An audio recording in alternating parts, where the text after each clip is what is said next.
enough to go out with us yet?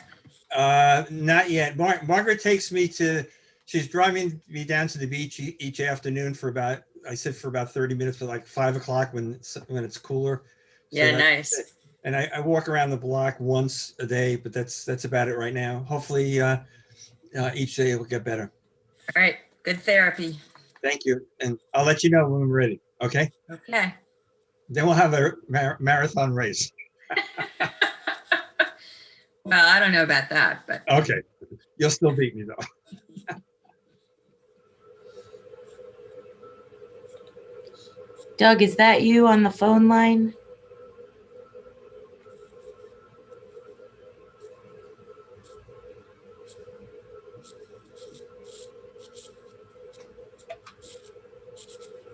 No, Rick. Rick, is that you?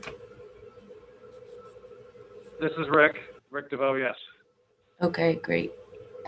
All right, thanks. I'll go on mute so you want me to say anything or if I have something to say. Thank you. Oh, you're good. Okay, thank you.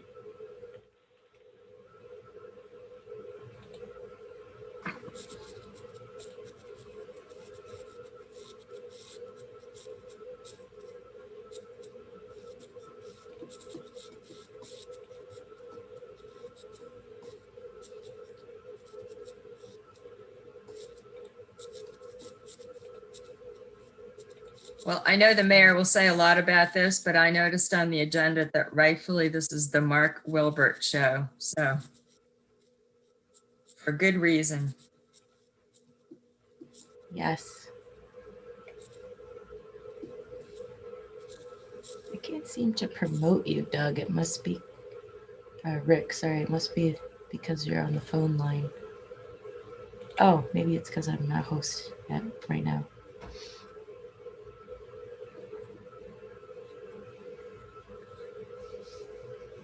All right, it looks like we are live on YouTube, so thank you very much, Jeremy, for getting us up.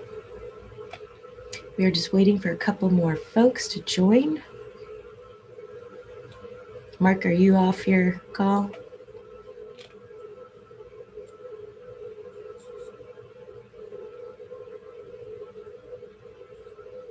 You're on mute.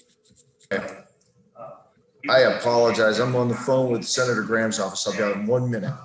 Trying to get us some more money.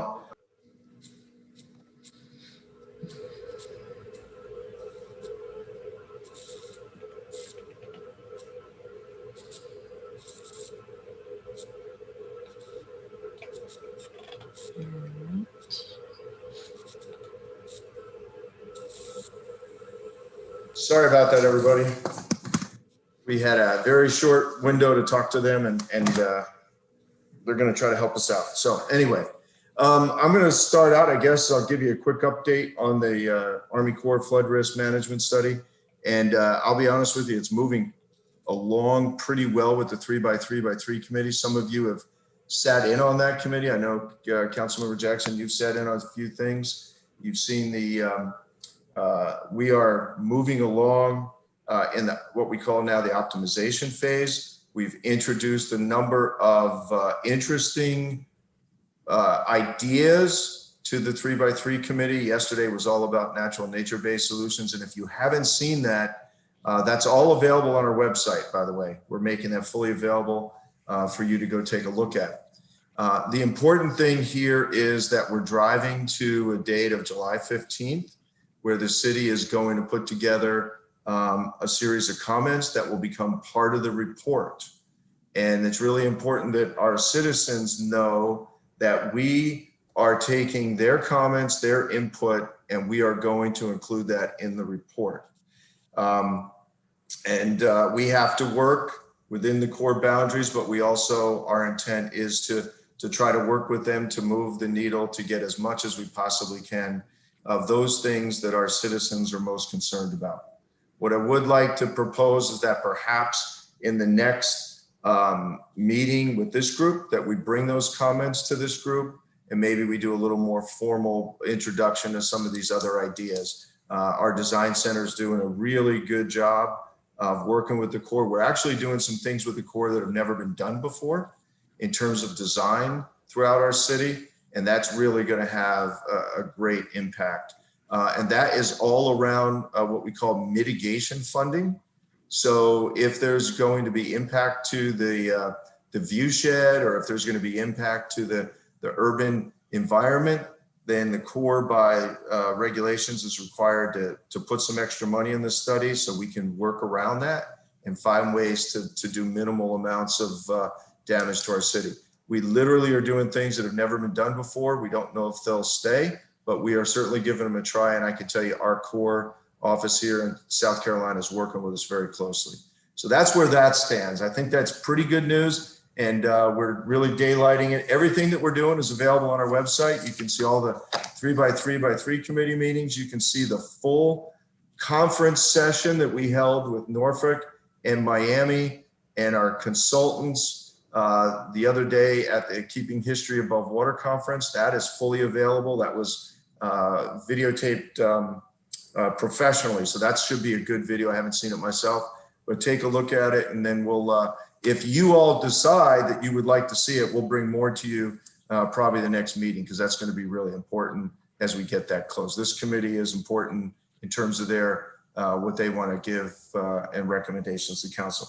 So with that, I'll keep it quiet and ask if you had any more questions. Could you explain exactly where it is on the website? Go to the Resilience, City of Charleston Resilience, and then there's a full page on the 3x3x3 committee. I think it's under the Army Corps project page we have there. I'll find it, put the link in the chat here. Okay. Mark, I think it's a great idea to bring it to our next committee meeting, and would really appreciate that. Thank you. Okay. Mark, if I may just add, and I'm sure you mentioned we were a little late getting started because of our meeting with the new colonel. I guess the transition will be in July, officially change of command. They change out every 2 years here. But well, our partnership could not be stronger with the Corps of Engineers, and Colonel Hundred has been terrifically supportive. I mean, it really was her leadership that got the environmental impact study added to this 3x3 study, and it did extend it a little bit, but it really was done to address the concerns of the city and our citizens. You know, you think sometimes of the Corps of Engineers as being very almost strictly engineering focused, but I think they really are going the extra mile to listen to us, to listen to the concerns, both environmental and cultural and design wise, that have been presented to them. And if I may say, the new colonel that we just met, Drew Johannes is his name.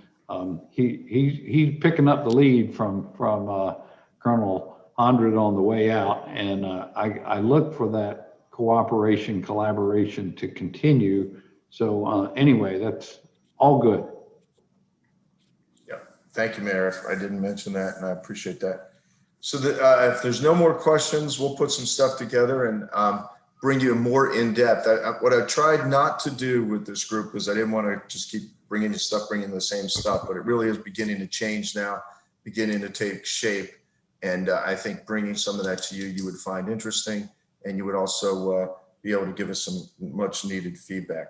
The second thing, and this will be just a very quick 5-minute update, is that the heat watch effort that Janice briefed last time, I have to tell you, I have never seen an effort in this city blow up the way that thing's blowing up. I mean, I don't think there's one group in the city of Charleston that's not involved in that right now. It's really become a huge, gigantic collaborative effort.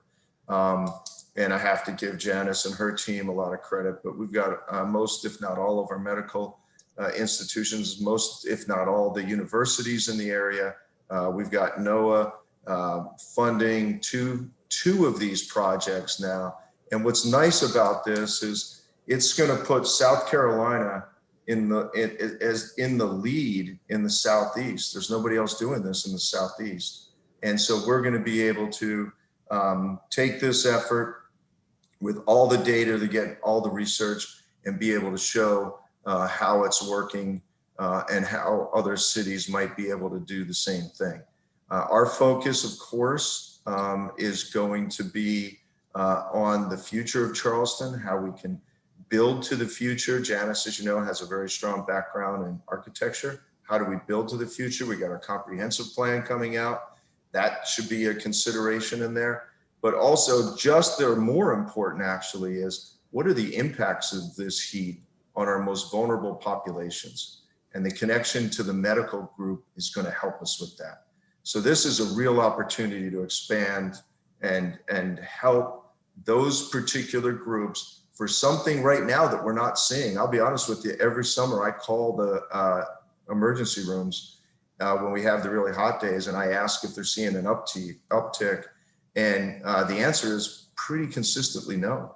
So it's got to be, if we're not seeing emergency rooms, or we're seeing it in some of the other comorbidities that you have with heat. We know the answer is yes, but we're just got to find ways to start tracking it. So this is a really great effort. We got a lot of support with people helping us to do that. So this will be something to go on for a long time.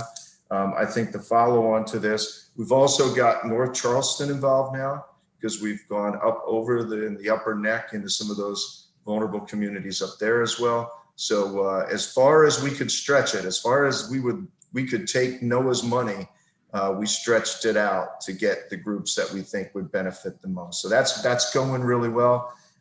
And that's July 26th is going to be the Heat Watch Day, but some of those other efforts are going to go on for a while. Any questions on Heat Watch that I can answer before we really get to what I think is going to be a pretty exciting presentation to the group here up next? Anything else on that? Okay.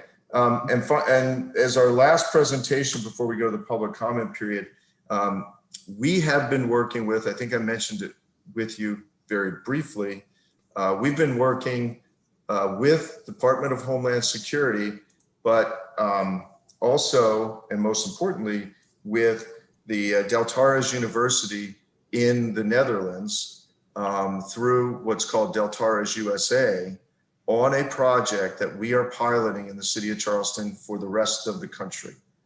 And so DH is a fully DHS funded project. We are getting the best, the smartest minds that Del Torres has to offer. And the city of Charleston, I have to give our team a really strong shout out. They are just providing unbelievable data to this project, so that I think we're really going to show the rest of the country how it can be done and how useful it can be.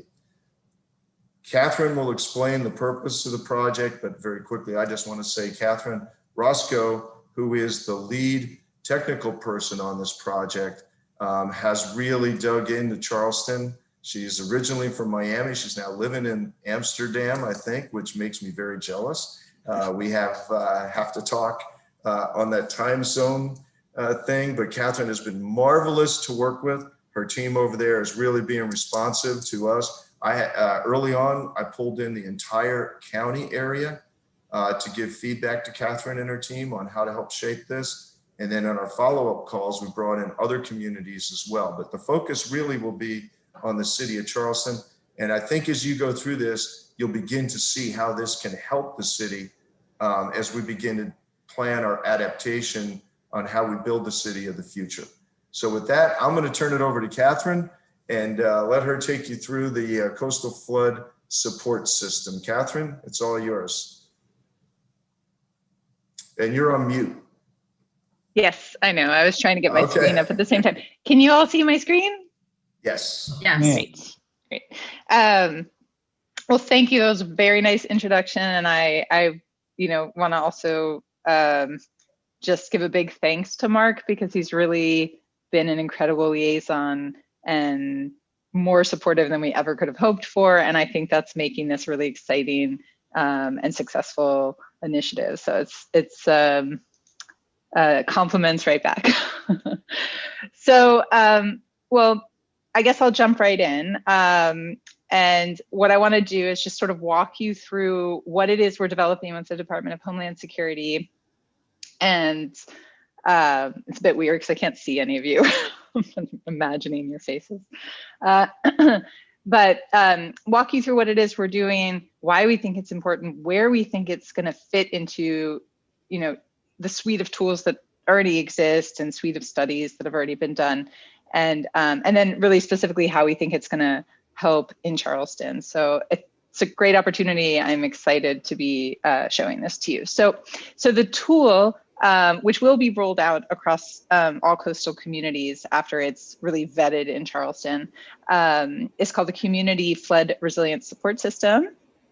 And I thought I would start with some motivation for why we're developing this tool. So it's really about adaptation planning and preparing for a future that's very uncertain. So this is the dilemma that we're all faced with. I think this is familiar to a lot of you. We know things are changing. We don't know how much, we don't know how fast, and we have a lot of different choices we can make. And that can be really intimidating and paralyzing. And there's, just to give an idea of some of the changes, I think this will also be familiar to all of you, but it can be complex because there's so many different drivers of risk. So, we have sea level rising, you see more frequent storm events, more intense rainfall, you see population growth, definitely in Charleston, that's a big one, and economic growth. So all of these things, the population, the economy, that puts more assets at risk, and the sea level rise, the storm frequency, and the precipitation means that the threats are getting more intense as well. So the question is that we all want to know, what is the system response to all of these different drivers? How does our risk increase over time as these things are changing? And also, how does the system respond to choices that we can make? So that's these symbols down here. We have a lot of tools in our toolkit, and how well do they work, and where are they best placed? And these are the kind of questions that we all need to have answers to in order to be able to do effective adaptation planning. So this is where the tool really comes in, because to answer these are questions we would love to have answers to, and it often involves commissioning a study, and it's very expensive, and it's very slow, and it's limited. So, the idea is that, things are moving forward, technology is moving forward, models are getting smarter and faster. And that's the idea. We want modeling to be easier, to break this sort of barrier between having a question and being able to get an answer. This was really the motivation for the project. And so Department of Homeland Security, together with Deltares USA and Deltares in the Netherlands, and in collaboration with the City of Charleston, came together a year ago to start this development. And so this is just going to walk you through a little bit what the system is. And so, it's called the Community Flood Resilience Support System. The community is really at the heart of it. So it's really thinking about the kind of questions I was just talking about. So you see some people here and they're asking questions that you all may have asked, things like, what if that storm track had been a little bit further south? What would, how would that have affected us? And wanting to know things about how risk is distributed over income classes. That's something that's really important in terms of equity. If you're looking at a particular measure like a drainage pump, one of these questions is, how long will a drainage pump be effective? So not just what's the cost benefit ratio, which is also important, but how long is that enough as things are changing before we need to do another action? What if the population growth doubles from what we expected it to be? What's that going to do? So these are just examples. I'm sure with this group, we could probably come up with 100 questions, but these are examples of the kind of questions that communities have. And the idea is that people will be trained at the city in how to use this tool and translate these questions through an interface, basically by selecting what we refer to as projections, which are all those drivers I was mentioning before, the economic growth, the sea level rise, events. So that would be like a particular hurricane or a particular king tide event, really the hydrometeorological event, and strategies. These are the things that the city can do to try to alleviate the risk. Through different combinations of these, you can address any of these kind of questions. And so that's the idea, is to pull them in through the interface, and that interface sends your choices that represent your questions to what we call the integrator. It's sort of the brain of the system. And what that integrator does is say, okay, I'm going to modify some model input to represent what, the scenario that you've said you're interested in. So it's got a hazard model in it. It's got a damage model in it. They're fast. I think there's a little bit on the next slide about it, not too much in the interest of time, but I'll get to that on the next slide. So the idea is it runs for the scenario you've asked, it runs a hazard model, you get a flood map, it overlays that on your assets to get damages, and all of that information is then automatically fed to a web viewer where you can go and look at your results. Where's the flooding, where are the damages? And I'll show a little bit about this later, this web viewer. So this all together is what we refer to as the CFRSS, the Community Flood Resilience Support System. So I'm not going to go into all the nuts and bolts, just to say that these choices that I mentioned, projection, event strategy, together we call that a scenario. And to really emphasize that there's two really, not new, but in the last few years, new developments that make this possible. It's a very fast physics-based compound flood model called SYNCS. I can share information about that if you're interested. And also a very fast and flexible damage model called DELFT-FIAT. And because these are so fast, it really allows you to look at a lot of different scenarios without being bogged down by hours of computation time. So we're looking on the order of a minute for a computation for one scenario. That's our goal. So what I want to do is give you a little more concrete feeling for what it does. So I'm going to walk you through a sort of pseudo demo. I'm not going to actually run it here on my machine, but I have some screenshots to show you a recent demo that we did. And so basically the demo case is Hurricane Hugo. And the question is, what if there'd been a peninsula seawall and elevated homes in James Island? So let's say that's the question, and then just walk you through how you would answer that question in the tool. So this is a little explanation. So put the seawall there that kind of mimics what the Army Corps is looking at. And in James Island, we look at some raising the properties there to see how that could affect the flood risk or at least the damages for this event in James Island. So just to be clear, those three choices, we've got Hurricane Hugo, that's the event. The projection is nothing because we're looking at current conditions. So in this one, we won't choose a future projection. And our strategy is the seawall and the elevated homes. So this is a little bit what it looks like. It's got a few tabs here. I won't go into great detail. Site is just some general site info. We're going to start with the event. You see your area in the window. And when you click add event, you get some choices. So depending on what kind of event you're looking at, it sort of tailors the information you need to provide. So we're looking at a hurricane. So that one's been selected. You can enter a name here. And then what you can do, what's really handy, is you can choose select hurricane track. And there's this hurricane database underneath that brings up all these hurricanes. And you can scroll down and find the one that you're interested in. So you don't have to bring in a lot of data yourself when it comes to hurricanes. And then you can select Hurricane Hugo. And then you see it show up in the events window. So it's possible to add a bunch of different events. We're just adding this one for now. The next thing I want to walk you through are the projections. So here you see an add projection button. So if you pick that, you can give it a name. We're doing current conditions, but I did want to walk you through some of the choices that you have if we would want to look at different future projections of the drivers. So you've got physical ones here, sea level rise, subsidence, rainfall events. You can put here a percentage increase in precipitation. You've got storm frequency increase for hurricanes. You can see what happens with 10% more frequent storms. So you can put that information in there. There's also socioeconomic futures. That's the economic growth you can enter, and population growth, both as percentages.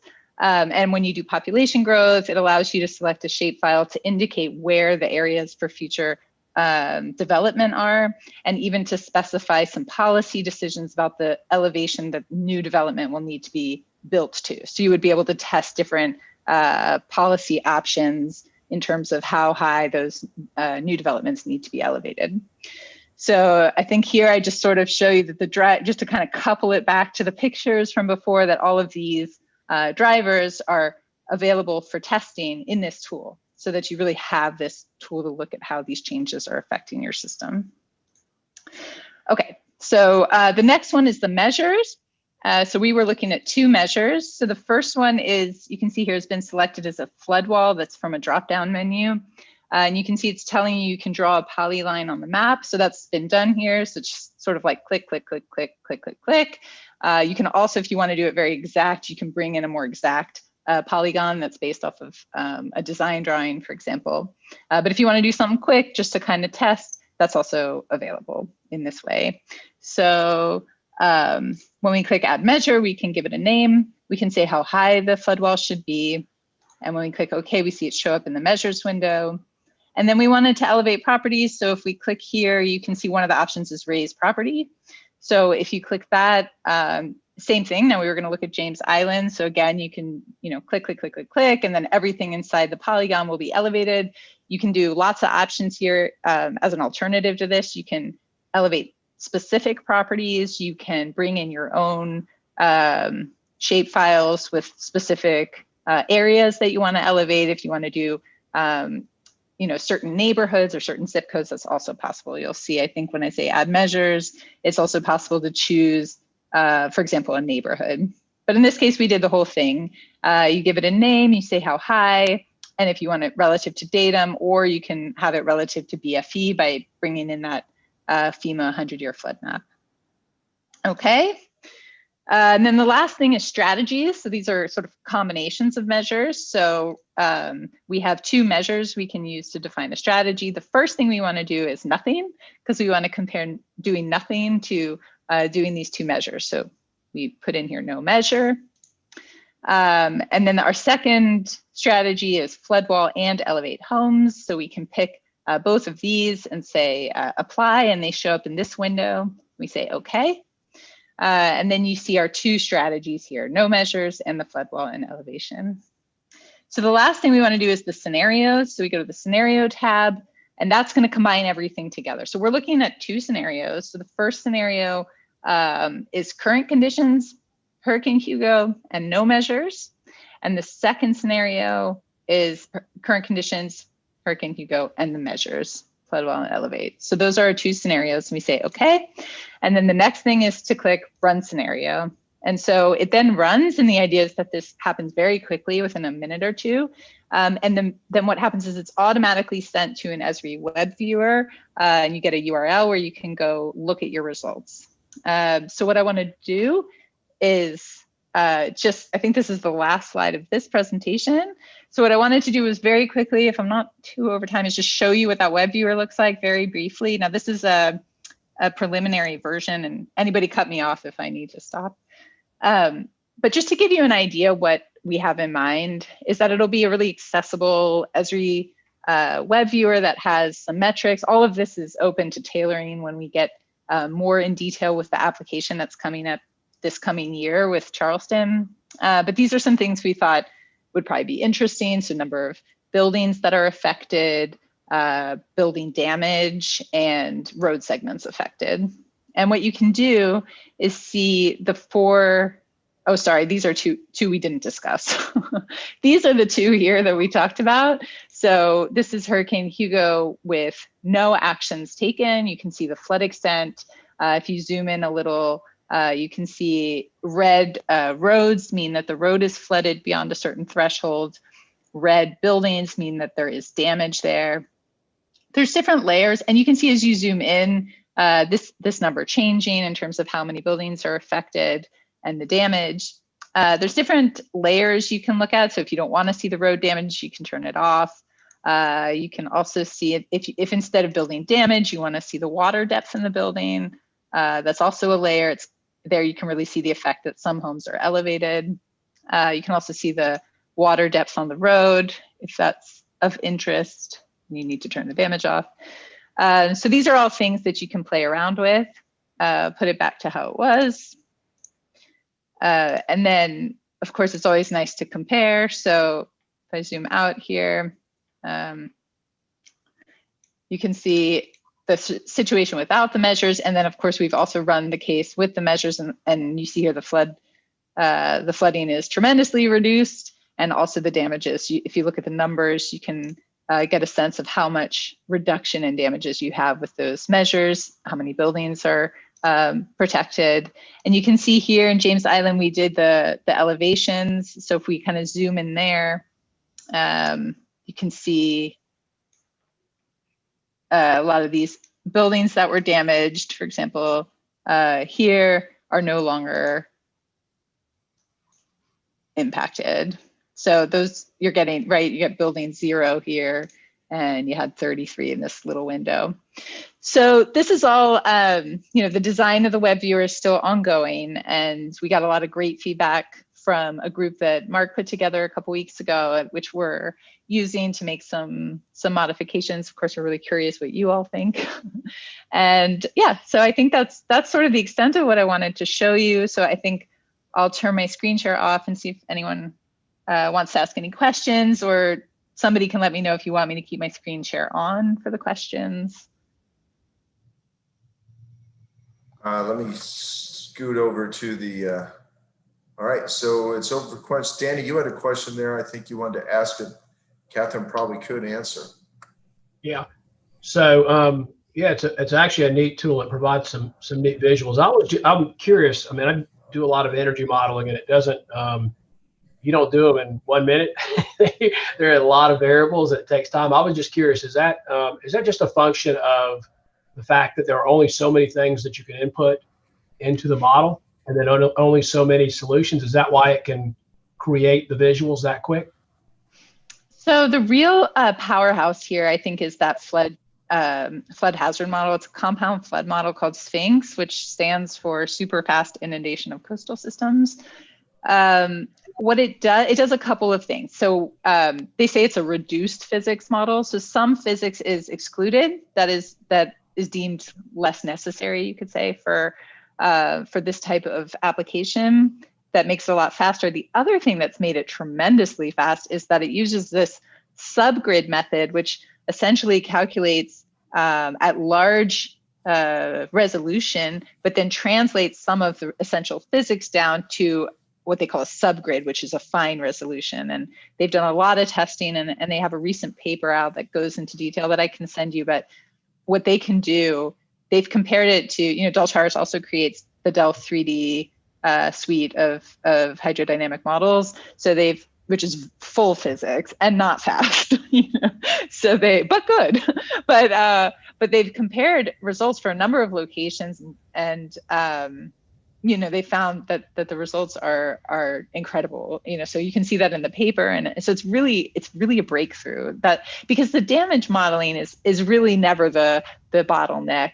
It is sometimes with a model like HAZAS, which is the Bible in terms of documentation. So definitely nothing negative there, but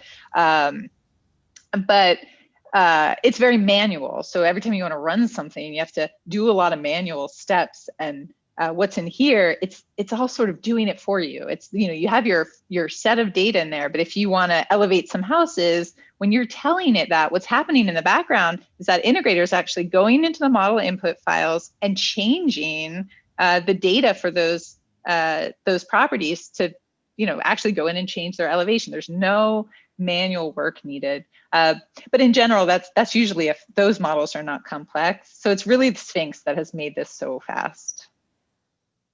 Is that the right answer? No, yeah, actually it's helpful. And actually, again, I applaud the tool. I think most people see visual, and it really helps them understand kind of the complexity of the problem and maybe how you're trying to solve it. So that's great. No, thank you. Thanks. Other questions? So Catherine, hi. This is Mayor Tecklenburg here. So nice to meet you. And I got to tell you, Mark's been telling me for a little while about our flood risk support system that's being developed with you and Del Tares and with the Department of Homeland Security. This is the first time I've seen it. I got to tell you, I'm a little blown away. This is amazing. This is great. That's wonderful to hear. I'm so happy. I've been really excited to meet you and to present this. So. I can't wait to play around with it a little bit myself. But this is really amazing. The science you're able to pull together and to get it at this level. And gee, just to dial that example and say, gee, in Hugo, we would have saved $200 million approximately. I just think it's remarkable. What a tool this will be, not just for our city, but for other coastal areas around the world, for that matter. Right. So my hat's off to you. Keep up the great work. And I want to present this to the rest of council at some time in the near future. This is terrific. Thank you.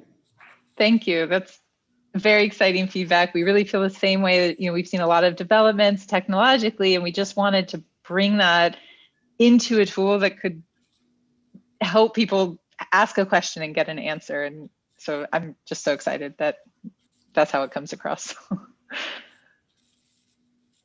Amazing, amazing. And Charleston will get a chance very soon to play around with it. So, I mean, you're more than welcome to any of you to be involved in that. So we call it our sort of acceptance testing phase, where you all get, kind of a tutorial of how to run it, and then you'll be free to try out your own questions in the tool. And then if anything doesn't, it is testing. So at that phase, if anything doesn't work, of course, you get it back to us and then we make improvements. But yeah, so people are going to be testing already in a couple months in Charleston. That's awesome. Wow. Christine, did you have a question? She just answered it. Oh, okay. We're aligned. If there's no other questions, I guess what I'll do is first thank Catherine, and a couple of things if it wasn't apparent. We have been struggling since I've been in this job to look for a way to calculate compound flooding risks. Okay, and this is what really got me excited about this, is the fact that we can do compound flooding. So we can add a high tide event plus a rain event and begin to see. There's no other model that I'm aware of that does compound flooding events. So the ability to do that is what got me pretty jazzed up.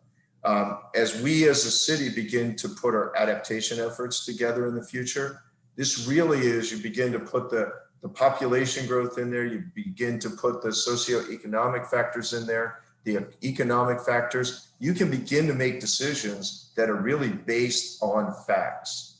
So where you put your next dollar first, when those dollars become really, really tight, all of a sudden you can show that. Now you may make a different decision, but you can at least see how you're having an impact with your next dollar as you begin to spend it.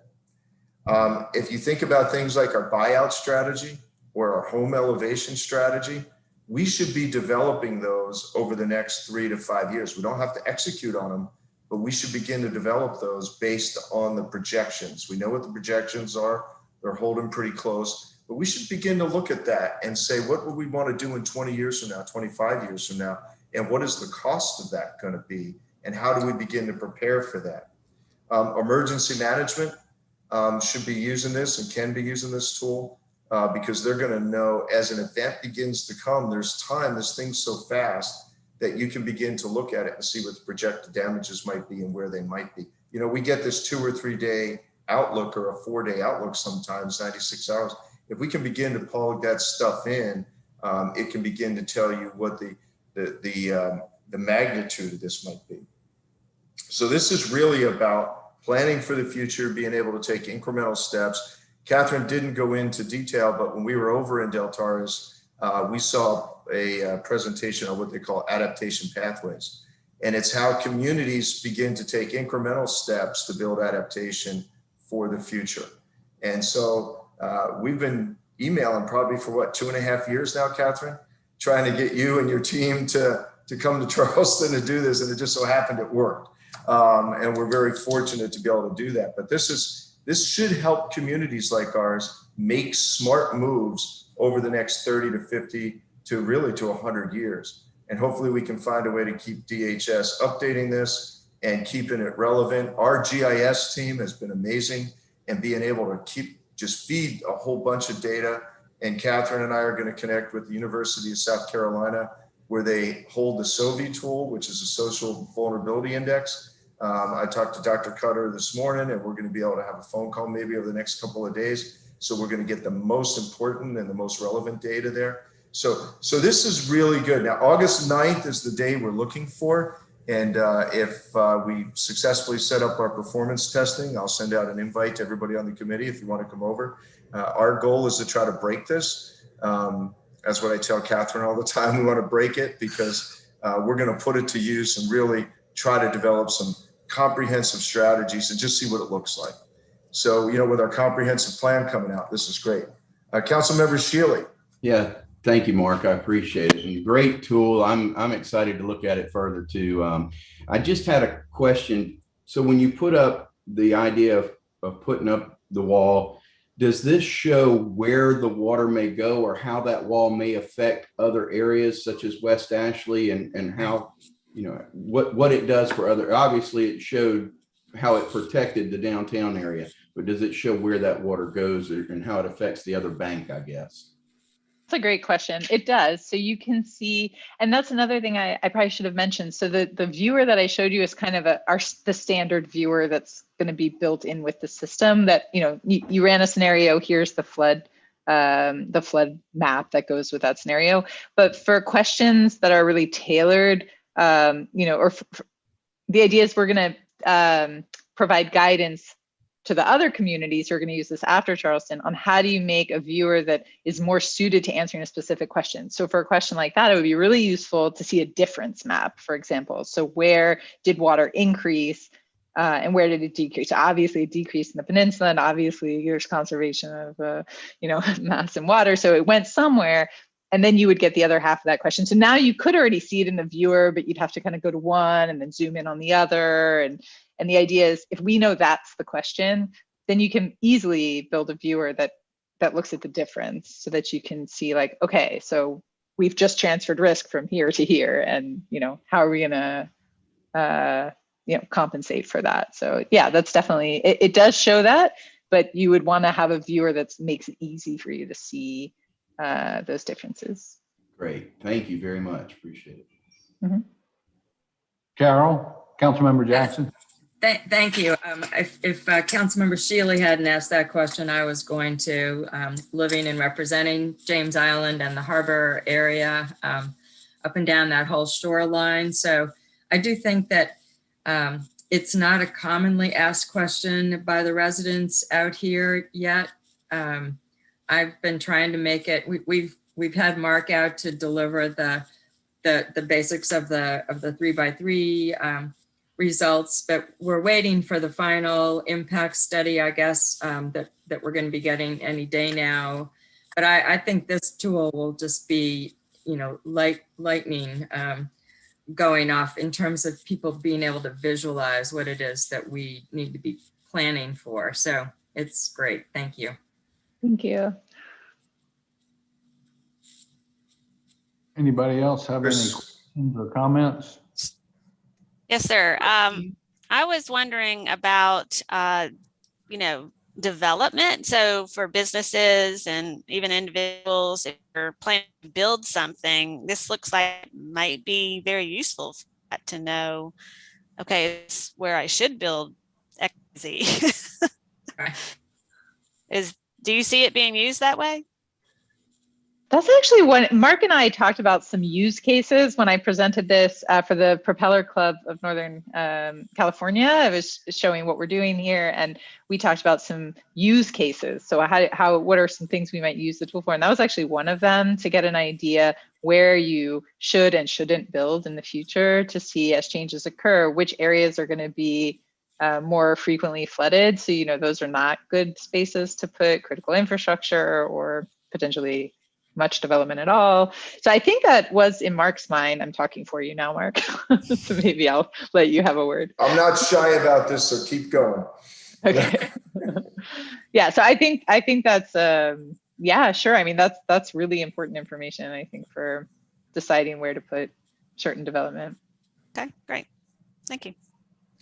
And Christine, if you take this information with what we're getting from our comprehensive plan and all the work that's went in there, I mean, you begin to look at zoning options. I mean, we have the tools here in Charleston now to make the smartest decisions that we can make. We didn't have that over the last 350 years, but we can really make smart decisions. And just to answer Councilmember Shealy, to answer your question, I have that answers, the data that you've asked for. I just looked to see if they posted it yet. They have not. But as soon as it's posted, I will make sure you get it. But the answer is out there on any unintended consequences. Thank you, Mark. Appreciate that. We're waiting. Yeah. Catherine, is there anything else in the world you need from us that you're not already getting from our team to help you in doing this work? That's so nice to hear you ask that, but I have to say Mark is phenomenal. So he's really responsive. The team is so informed, and I mean, we're getting to the phase where we are going to be asking a lot of, some of that excellent data that Mark talked about, but they've been incredibly generous with time for the testing and design meetings, which is, it's so critical because we want to make a tool that's, that you all want to use. So yeah, no, I feel completely, taken care of in that sense. I have one more question. So, a lot of development questions these days are around, should you fill and build, or, is that retention pond going to help or not? Does this answer those questions as well? So that's a great question. So one of the things that came out of the web viewer session was the need to really have a session where we make it really clear what the tool does do and what it doesn't do. But I think this is one where so there's some things the tool can do excellently, some things you can sort of approximately represent with the tool functionality, and some, like nature-based solutions, is on our wish list for sort of second generation. But I can go into more detail, but I won't. But yeah, so things like looking at fill and retention ponds, that is in there, but that would be in that middle list of, it's not explicitly, but you could represent it. If it's a retention pond, you could put, like little levees around the area where you would retain the water, and that would, it would store water there than rainfall water. So you can represent it, but it probably, for that level of detail, may need to be also on the wish list for the second. But these kind of things, I really do hope come out of engagement with people in the community. What kind of things do you want to use it for? And I think, having people with those kind of questions in that session where we really define what's the scope of things you'd like to be able to analyze, and then have our technical developers saying like, oh yeah, no, that you can perfectly represent with this, or, and get that all documented. So it's a high priority. So I guess stay tuned. And if you want to be part of that, that would be great. Thank you. Hey, Great. Catherine, thank you very much. And it was an honor. Thank you for the opportunity. Mayor, that's all I have for this. So I'll turn it back to you. Well, perfect. Okay. And that's really our agenda for today. I don't know that we have any public comments from anybody who signed on with us. Anybody want to speak up? I do, Mayor. Yes, sir. Mr. Wine. Hi. So it's been 5 weeks since that wonderful night back in May where the City Council unanimously approved our climate action plan. And I want to just share what I shared before the meeting actually started. I was on a national conference call on Tuesday night with individuals like me throughout the nation. And our plan, Charleston's climate action plan, is being spread from the state of Washington through the state of Maine, through the southern states, as a model that other cities could possibly use as a realistic model. So hats off to you, Mayor. And I just really appreciate being part of that process. So this is great. It's a team effort here, and you were such a leader in it, and Katie, of course. But I think that would be a testament to the fact that y'all really intentionally kept it real, rather than some pie in the sky type of thing. And I've been sending out that one pager to a lot of folks lately, and a lot of high school students. I don't know if they had some kind of assignment from their teachers, but I've been getting all kind of letters from high school students wanting to know what they can do. And that one pager has just got great practical everyday stuff that that individuals and families can do to make a difference long term. So it is a real plan. It's an actionable plan, and I'm very pleased to hear that. That's a great report. Thank you, Stuart. Mayor, there was one comment submitted. I'll share it in the chat right now. Okay. It was from Lisa Gathard on 7 Farms Drive, and she just shared some information. She's works at NASA regarding the Earth observation dashboard and the hackathon that they have going on. Okay. And there was no one had signed up to speak, but if there's anyone in the audience that would like to speak, you can raise your hand. Do you mind sending that link to us separately? You know, I find when people put up links in the chat box and then the meeting's over, you know, you don't have it. Sure, I can email it out to the committee. Smart enough to go copy it while you're still live in the meeting. Yeah, that'd be great. Thank you. All right, anything else from any of the committee members while we're together? Hearing none, okay, Councilmember Jackson. I was just wanting to be reminded, when is our next meeting, and will it be before Mr. Wilbert leaves us, or should we give him a round of thankful applause today? I'm around for 3 more months. No, I don't know. We're scheduled for September July, 16th. August. September 16th? You'll be here? I don't think so. No, he won't be here. He'll be gone. So everybody Right. give Mark a round of Lead us in a round of applause, Mayor. Thank you. Thank you. applause. I would say I'd be tuning in, but I won't be. I'll actually be in Glacier National Park on that day. So He's got his planned out. I'm telling y'all, he's got Wanderlust ready to be unleashed. Graphing climate action changes, right? Yeah. Actually, I wanted to see those glaciers before they disappear. I gotta see them. Yeah, you better go quick. So I could say a lot about Mark, but I'm just going to say that the presentation you saw today from Catherine is the fine work of our partners in Del Tares and elsewhere, but it never would have happened without, you know, Mark connecting the dots and building the partnerships and the collaboration with the expertise that this city needs. And I think it's going to be part of your legacy, Mark, that you built the kind of relationships that made these kinds of things we just saw this morning possible. Thank you. Yep. Thank you, Mayor. All right. Well, good to see y'all, and we'll see you next time, and keep you posted in between. I know if something comes up. Thank you, everybody. Thank you. Well, thank you. Good luck.